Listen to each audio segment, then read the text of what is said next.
नमस्कार, विदर्भ समाचार में मैं नेहा आप सभी का स्वागत करती हूं। बढ़ते हैं आज की कुछ खास खबरों की ओर। रेल मंत्रालय द्वारा 1 जुलाई 2025 से रेल किरायों में बदलाव और यात्री सेवाओं में सुधार के लिए उठाए गए कदमों के संबंध में दिए गए स्पष्टीकरण के कारण आम जनता द्वारा उठाए गए कई प्रश्नों के केवल असंतोषजनक उत्तर देकर केंद्र सरकार ने जनता को गुमराह किया है। हालांकि रेल मंत्रालय ने सांसद प्रतिभा धानोरकर द्वारा लोकसभा में उठाए गए तारांकित प्रश्न संख्या 656 के उत्तर में विस्तृत जानकारी प्रदान की है, लेकिन यह जानकारी जनता के मूल मुद्दों को संबोधित करने में अपर्याप्त है। हालांकि रेल मंत्रालय यात्रियों को सस्ती और गुणवत्तापूर्ण परिवहन सेवाएं प्रदान करने के लिए प्रतिबद्ध होने का दावा करता है, लेकिन वास्तविक स्थिति अलग है। मंत्री का यह दावा है कि भारतीय रेलवे का किराया दुनिया में सबसे कम है और पड़ोसी देशों से भी कम है।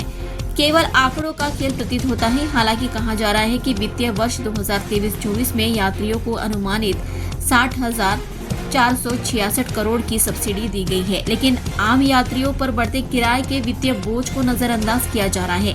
हालांकि 1 जुलाई 2025 से किराए को युक्ति संगत बनाया गया है और कहा गया है कि प्रति किलोमीटर आधे पैसे को लेकर 2 पैसे तक की मामूली वृद्धि हुई है, लेकिन यह वृद्धि आम नागरिकों की जेब पर भारी बोझ है। यह वृद्धि मेल एक्सप्रेस में द्वितीय श्रेणी सामान्य, शयनयान श्रेणी सामान्य, प्रथम श्रेणी सामान्य, गैर वातानुकूलित और आरक्षित वातानुकूलित श्रेणियों पर लागू होगी। हालांकि मासिक पास और उपनगरीय यात्रा के किराए में कोई बदलाव नहीं होने की बात कहकर निम्न और मध्यम आय वाले परिवारों को राहत देने की कोशिश की जा रही है, लेकिन लंबी दूरी के यात्रियों पर बढ़ी हुई दरों का असर पड़ेगा।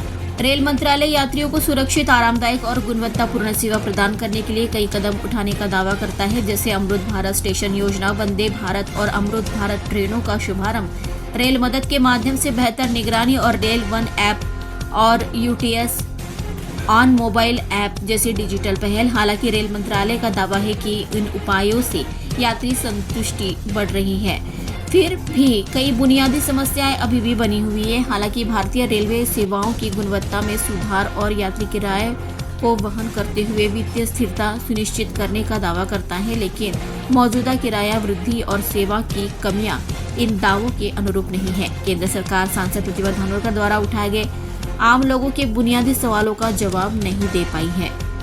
चंद्रपुर नगर निगम द्वारा घर घर जाकर जल कर वसूली को और प्रभावी बनाने के लिए कर वसूली अभियान चलाया गया है।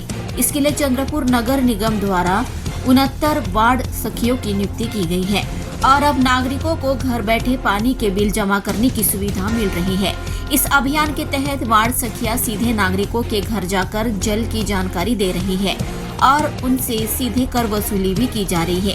यह प्रक्रिया पारदर्शी है और नागरिकों को भुगतान के लिए कार्यालय जाने की परेशानी से बचाएगी। यदि पानी का बिल प्राप्त होने के 15 दिनों के भीतर ऑनलाइन कर का भुगतान किया जाता है तो नागरिकों को 10% की छूट दी जा रही है और अगले 15 दिनों के भीतर भुगतान करने वाले को 5% की छूट दी जा रही है। सभी वार्ड सखियों को नगर निगम द्वारा POS मशीन प्रदान की गई है और इसके माध्यम से वे नागरिकों से ऑनलाइन भुगतान एकत्र कर सकती है।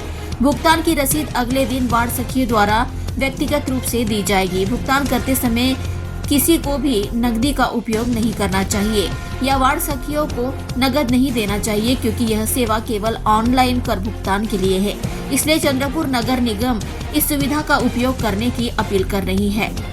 नगर निगम ने सभी वार्ड सखियों को नगर पहचान पत्र जारी किए हैं, जिसके माध्यम से यह सत्यापित किया जाता है कि वह व्यक्ति अधिकृत है। इसके साथ ही उनका नियुक्ति आदेश, सूची, मोबाइल नंबर और फोटो नगर निगम की वेबसाइट पर उपलब्ध है और इसका सत्यापन भी किया जा सकता है।